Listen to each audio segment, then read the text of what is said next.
ఒకప్పుడు అంటే ప్రేమ విఫలమైతే కేవలం కన్నీళ్లు మాత్రమే మిగిలేవి.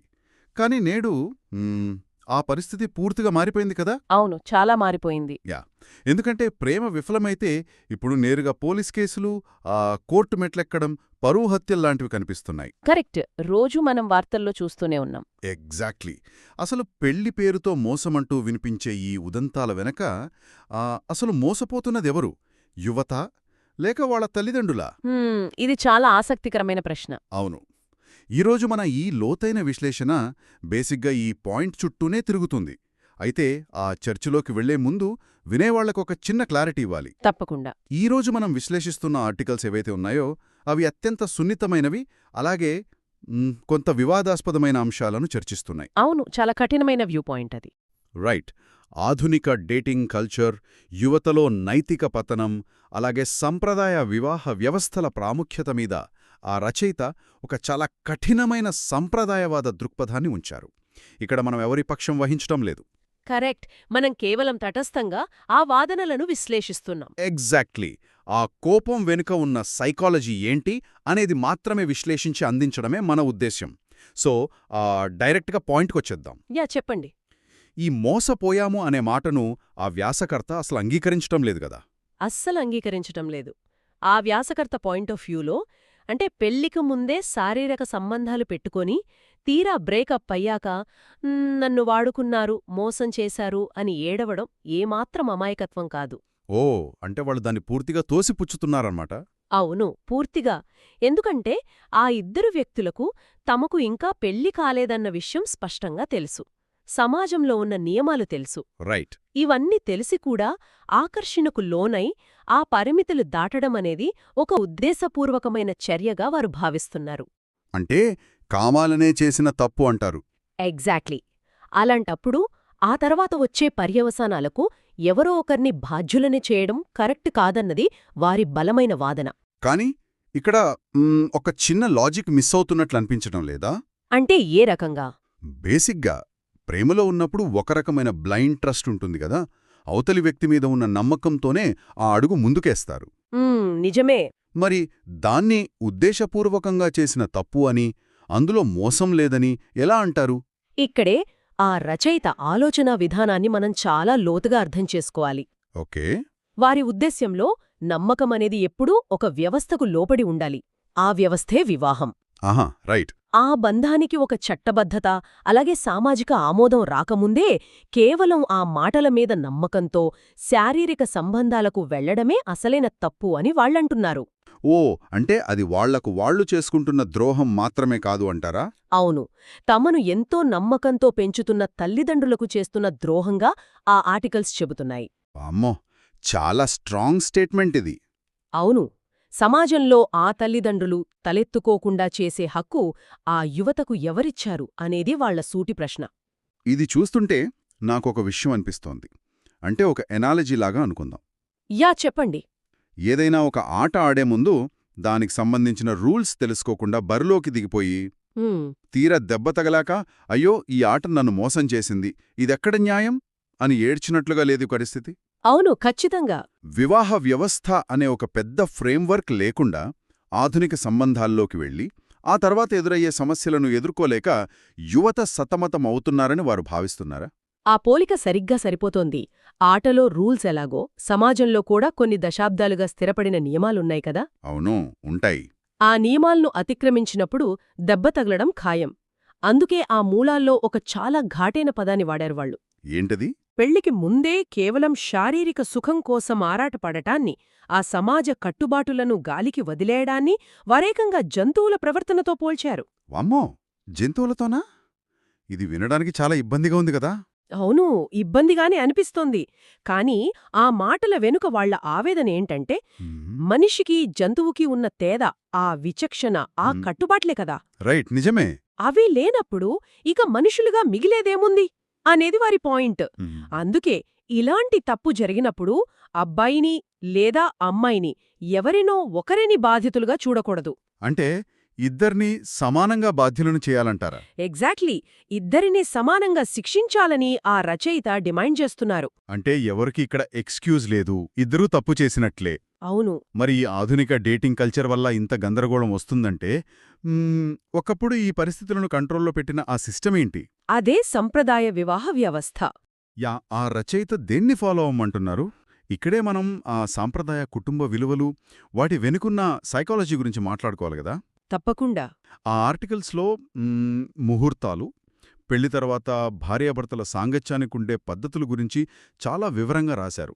అంటే అవన్నీ కేవలం మూఢాచారాలు కాదని వాళ్ళుద్దేశం కదా? అవును. ఆ ఆచారాల వెనుకున్న ఒక సైకలాజికల్ యాంకర్ను వారు మనకు వివరిస్తున్నారు. ఓకే. సంప్రదాయంలో ఏర్పాటు చేసిన ఈ ముహూర్తాలు, పూజలు, పద్ధతులు అనేది కేవలం ఆ కాలెండర్లో చూసుకునే తేదీలు కావు. మరేంటివి? అవి ఒక సంబంధానికి ఒక బరువును, ఆ ఒక క్రమశిక్షణను తీసుకొచ్చే సాధనాలు. ఇద్దరు వ్యక్తులు కలిసే ముందు, రెండు కుటుంబాలు, బంధువులు, సమాజమంతా ఒక సాక్షిగా నిలబడి. ఆ బంధాన్ని ఆమోదించడం. అవును. ఆమోదించడం దాని వెనుకున్న అసలు ఉద్దేశం. రైట్. ఎప్పుడైతే ఆ పద్ధతులు లేకుండా గుట్టుచప్పుడు కాకుండా ఇష్టమొచ్చినట్లు ప్రవర్తిస్తారో ఆ బంధానికి ఎలాంటి పునాది ఉండదు గదా. నిజమే, పునాది ఉండదు. ఆ పునాది లేని వాతావరణంలో పుట్టే పిల్లలకు రేపు మంచి చెడుల విచక్షణ ఎలా వస్తుందని ఆ రచయిత ప్రశ్నిస్తున్నారు. ఆ ఆర్టికల్ చదివినప్పుడు నాకు బాగా అనిపించిన పాయింటేంటంటే, ఈ రోజుల్లో వాడుతున్న ప్రేమ అనే పదం మీద వాళ్ళు చేసిన విమర్శ. అవును, చాలా ఘాటుగా విమర్శించారు. ఈ నీచత్వానికి ప్రేమ అని పేరు పెట్టుకున్నారు అని చాలా కోపంగా రాశారు. అంటే పవిత్రత అనేదానికి వాళ్ళిస్తున్న నిర్వచనం పూర్తిగా వేరుగా ఉందన్నమాట. అవును. అసలు పవిత్రత అంటే కేవలం భౌతికమైన లిమిటేషన్స్ మాత్రమేనా, లేక దానికి మించిన అర్థమేదైనా ఉందా? ఆ రచయిత దృష్టిలో పవిత్రత అనేది కేవలం భౌతికమైనది కాదు, అది ఒక మానసిక స్థితి. ఓకే. ఒక మనిషి పట్ల, ఒక కుటుంబం పట్ల మనం తీసుకునే ఒక జీవితకాల బాధ్యత అది. రైట్. నేటి ఆధునిక డేటింగ్ కల్చర్లో ఈ భావోద్వేగ బాధ్యత అనేది కనుమరుగైపోయి ఆ కేవలం శారీరక ఆకర్షణను, తాత్కాలిక అవసరాలను తీర్చుకోవడాన్ని ప్రేమగా భ్రమిస్తున్నారు. అంటే అసలైన ప్రేమలో ఆ స్వార్థం ఉండదు అంటారు. ఎగ్జాక్ట్లీ. అందులో ఒక నిబద్ధత ఉంటుంది, నియమాలకు కట్టుబడి ఉండే నిజాయితీ ఉంటుంది. ఆ నిజాయితీ లోపించటం వల్లే సమాజంలో ఈ విపరీత పరిణామాలు వస్తున్నాయని వారు లోతుగా విశ్లేషించారు. చాలా డీప్ పాయింట్ ఇది. అవును. ఆ పవిత్రతను కాపాడుకోలేని వాళ్లు తమ తప్పులను కవర్ చేసుకోవడానికి ప్రేమ అనే ఆ పవిత్రమైన పదాన్ని ఒక ముసుగులా వాడుకుంటున్నారన్నది వారి ఆవేదన. నిజమే. ఏది నిజమైన ప్రేమో, ఏది కేవలం ఆకర్షణో తెలుసుకోలేనంత కన్ఫ్యూజన్లో ఆధునిక యువత ఉందన్న పాయింట్ ఇక్కడ మనకు స్పష్టంగా అర్థమవుతోంది. అవును, కరెక్ట్. ఇదంతా బానే ఉంది గాని, సంబంధాలు బెడిసికొట్టినప్పుడు ఇప్పుడు యువత ఏం చేస్తోంది? వాళ్లను దారిలో పెట్టాల్సిన బాధ్యత ఎవరిది? ఖచ్చితంగా తల్లిదండ్రులదే. ఇక్కడే నాకు వాళ్ళు చెప్పిన ఒక పాయింటు చాలా విపరీతంగా ఒక పాతకాలకు కఠినమైన శిక్షలా అనిపించింది. ఏంటది? అదే, పిల్లలు ప్రేమ పేరుతో తిరిగి మోసపోయామని వస్తే పోలీస్ స్టేషన్ల చుట్టూ తిరగడం, అత్యాచారం లేదా మత్తుమందు ఇచ్చారని కేసులు పెట్టడం వంటివి చెయ్యొద్దని సలహా ఇస్తున్నారు. అవును. దానికి బదులుగా ఆ పిల్లల 2 చెంపలు వాయించి ఇంట్లో కూర్చోబెట్టాలని రాశారు. ఒక హార్ష్ రీసెట్ బటన్లా ఉంది కదా ఇది. నిజమే, చాలా హార్ష్గా ఉంది. ఇంత విపరీతమైన కోపం ఎందుకు వాళ్ళకి? ఆ కోపం వెనుక ఉన్న అసలు కారణం చట్టాల దుర్వినియోగం. ఇక్కడే మనం ఒక ముఖ్యమైన విషయాన్ని గమనించాలి. చెప్పండి. ఒకప్పుడు నైతికపరమైన తప్పులు జరిగితే కుటుంబాలు, పెద్దలు కూర్చుని ఒక పరిష్కారం ఆలోచించేవారు. రైట్. కాని నేటి యువత తమ వ్యక్తిగత పగలు తీర్చుకోవడానికి ఆధునిక చట్టాలను, కోర్టులను ఒక ఆయుధంగా వాడుకుంటోంది. ఓ, అంటే కక్ష సాధింపనమాట. అవును. ఎంతో ఇష్టపడి తిరిగి తీరా బ్రేకప్ అయ్యాక కావాలనే మత్తుమందిచ్చి అత్యాచారం చేశారని తప్పుడు కేసులు పెడుతున్నారు. ఇలాంటి వార్తల్లో చూస్తున్నాం మనం. ఇలాంటి పరిణామాలు పోలీస్ వ్యవస్థను, న్యాయ వ్యవస్థను అపహాస్యం చేస్తున్నాయి కదా. అసలైన బాధితులకు న్యాయం జరగకుండా ఇలాంటి చర్యలు వ్యవస్థల సమయాన్ని వృధా చేస్తున్నాయన్నది ఆ రచయిత గమనించిన వాస్తవం. అంటే బేసిక్గా తాము చేసిన తప్పులను కవర్ చేసుకోవడానికి చట్టాన్ని ఒక షీల్డులా వాడుకుంటున్నారన్నమాట. ఎగ్జాక్ట్లీ అదే జరుగుతోంది. దీనివల్ల 2 కుటుంబాల పరువు బజారున పడుతోందని, అందుకే ఈ కోర్టుల చుట్టూ తిరిగే బదులు ఆ తల్లిదండ్రులు తమ ఇంట్లోనే ఒక కఠినమైన కోర్టును ఏర్పాటు చేయాలని వారు సూచిస్తున్నారు. అవును. తల్లిదండ్రుల కంట్రోల్ మాత్రమే ఈ నైతిక పతనానికి ఏకైక అడ్డుకట్ట అని వారి నమ్మకంలా ఉంది కదా. అవును. దానికి తోడు ఇంకో ముఖ్యమైన విషయమేంటంటే, తల్లిదండ్రులు తమ పిల్లలను గుడ్డిగా వెనకేసుకురావడం వల్ల ఆ పిల్లలకు తాము చేసిన తప్పేంటో తెలిసే అవకాశం లేకుండా పోతోంది. ఇది చాలా కరెక్ట్ పాయింట్. సమాజం ముందు తమ పిల్లలను బాధితులుగా ప్రొజెక్ట్ చేయడం వల్ల ఆ పిల్లలు రేపు ఇంకో తప్పు చేయడానికి భయపడరు. రైట్, భయం పోతుంది. అందుకే తప్పు చేసినప్పుడు ఇంట్లోనే వాళ్ళకా తప్పు తీవ్రతను అర్థమయ్యేలా చెప్పాలని, అవసరమైతే కఠినంగా శిక్షించి దారిలో పెట్టాలని ఆ ఆర్టికల్స్ చాలా స్ట్రాంగ్గా చెప్తున్నాయి. అంటే కుటుంబమనే సంస్థ బలంగా ఉన్నప్పుడే ఇలాంటి సామాజిక రుగ్మతలను అరికట్టగలమనేది వారి స్పష్టమైన అభిప్రాయం. 100% అవును. మరి ఈ నైతిక పతనం ఇలాగే కొనసాగితే సమాజం ఏమవుతుంది? చాలా ప్రమాదకరమైన పరిస్థితులొస్తాయి. దీని పర్యవసానాల గురించి కూడా ఆ మూలాల్లో చాలా డీటెయిల్డ్గా చర్చించారు కదా. అవును. అక్రమ సంబంధాలు, పరువు హత్యలు, ప్రేమ పేరుతో హత్యలు, ఆ పెళ్లి తర్వాత మరొకరిపై పుట్టుకొచ్చే కొత్త ప్రేమలు, అలాగే హనీ ట్రాప్ లాంటి కేసుల గురించి ప్రస్తావించారు. అవును, ఇవన్నీ రాశారు. అంటే ఇవన్నీ ఒకదానికొకటి ఇంటర్లింక్ అయి ఉన్న సమస్యలంటారా? వీటన్నింటికీ ఒకే మూల కారణముందా? ఇవన్నీ పైకి వేర్వేరు సమస్యల్లా కనిపించినా ఆ రచయిత విశ్లేషణ ప్రకారం వీటన్నింటికీ మూలకారణం ఒకటే. ఏంటది? అదేంటంటే ఇది తప్పు అని తెలిసి ఆ తప్పు చేయడం, ఆ తప్పు చేయడానికి కావాలనే తప్పటడుగులు వేయడం, ఓ నైతిక సరిహద్దులను చెరిపేయడం వల్ల కేవలం ఆ ఇద్దరి వ్యక్తుల జీవితాలే కాదు, మొత్తం సామాజిక భద్రతకే ముప్పు వాటిల్తోంది. అంటే ఒక రకమైన చైన్ రియాక్షన్ లాగా. ఎగ్జాక్ట్లీ. ఒక తప్పుడు నిర్ణయం పరువు హత్యలకు దారితీస్తోంది. శారీరక ఆకర్షణను కంట్రోల్ చేసుకోలేకపోవడం వల్లే హనీ ట్రాప్ లాంటి వలల్లో చిక్కుకుంటున్నారు. రైట్. వివాహ బంధాలు విఫలమవడానికి కూడా ఈ విచ్చలవిడితనమే కారణమని చెప్తున్నారు. అంటే ఒక వ్యక్తి బౌండరీస్ క్రాస్ చేయడమనేది సమాజంలో ఒక పెద్ద చైన్ రియాక్షన్ను క్రియేట్ చేస్తోందని వారు హెచ్చరిస్తున్నారు. ఆ పర్యవసానాలు వింటుంటేనే ఈ ఇష్యూ ఎంత డీప్ అనేది అర్థమవుతోంది. మరి ఈ మొత్తం సామాజిక పతనాన్ని ఆపాలి అంటే వాళ్ళు సూచిస్తున్న ఆచరణాత్మక పరిష్కారాలేంటి? ఒక స్టెప్ బై స్టెప్ గైడ్ లాగా ఇచ్చారు వాళ్ళు. అవును, ఇవి కేవలమేదో పుస్తకాల్లో రాసుకునే రూల్స్ లాగా కాకుండా రోజువారీ జీవితంలో యువత అలవర్చుకోవాల్సిన ఒక జీవనశైలి మార్పులాగా అనిపిస్తున్నాయి. అవును, కరెక్ట్. ఆ మూలాల ఆధారంగా చూస్తే దీన్ని ఒక ప్రణాళికలాగా మనం అర్థం చేసుకోవచ్చు. అసలు ముందుగా ఆవేశాన్ని పక్కన పెట్టి ఆ విచక్షణము అలవర్చుకోవడం గురించి వాళ్ళు పదే పదే చెప్పారు. విచక్షణ చాలా ముఖ్యం. అంటే ఒక మెసేజ్ పంపే ముందు లేదా ఒక అడుగు ముందుకు వేసే ముందు ఒక్క క్షణం ఆగి ఆలోచించటం. అవును. ఆ తర్వాత పెళ్లికి ముందు శారీరక సంబంధాలకు దూరంగా ఉంటూ ఆ పవిత్రతకు కట్టుబడి ఉండటం.